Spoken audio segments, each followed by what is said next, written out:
Kur s'po e me qetë, gjithmonë e nervozune, e kur po e mendoj kush ka faj, kërkush.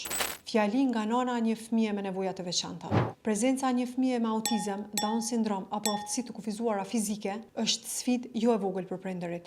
Shumë prindër tek ne jetojnë me frikën se kush ka me u kujdes për fëmijët e tyre me nevoja të veçanta pas vdekjes së tyre. Do thotë, përveç lodhjes dhe angazhimit maksimal të përditshëm në raport me këta fëmijë, dërgimi i tyre pothuajse çdo ditë në trajtim të vazhdueshëm, ata duhet të mendojnë për fëmijët e tyre edhe për kohën kur ata nuk do të jenë gjallë. Ky është një presion jashtëzakonisht i madh, jo vetëm për ata dy si prindër, si individ, por edhe për raportin e tyre në çift, duke u krijuar situata acaruese dhe pakënaqësie mes tyre.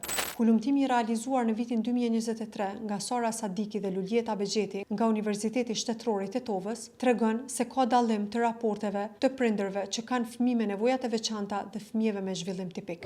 Raporti i prindërve të fëmijëve me zhvillim tipik është raport më i qetë dhe më i relaksuar, për dallim nga prindërit të cilët kanë prezent fëmijë me nevoja të veçanta. Të njëjtën e thonë edhe studime të ndryshme ndërkombëtare. Prandaj, lirimi i prindërve, sadopak nga përkujdesja për këta fëmijë është lehtësim jashtëzakonisht i madh. Për fëmijët fillimisht, sepse fëmiu e vren energjinë dhe lodhjen e personit që kujdeset për të. Po ashtu kjo ndikon edhe në raportin e tyre në çift, po ashtu dhe në komplet familjen. Prandaj, ndërtimi një qendre rezidenciale ku fëmijët qëndrojnë tërkohën aty, është lehtësim jashtëzakonisht i madh për këta prindër dhe komplet shoqërinë. Këta prindër do ta dinë se i kanë fëmijët e sigurt, po ashtu do të jetojnë pa presionin se kush do të kujdeset për ta kur ata nuk do të jenë gjallë. Falënderimi i takon Zotit për çdo gjendje, edhe për këta fëmijë gjithashtu. Por të ndjeheni të lodhur si prindër nuk është ndjesi që duhet të ju bëjë të ndjeheni në faj.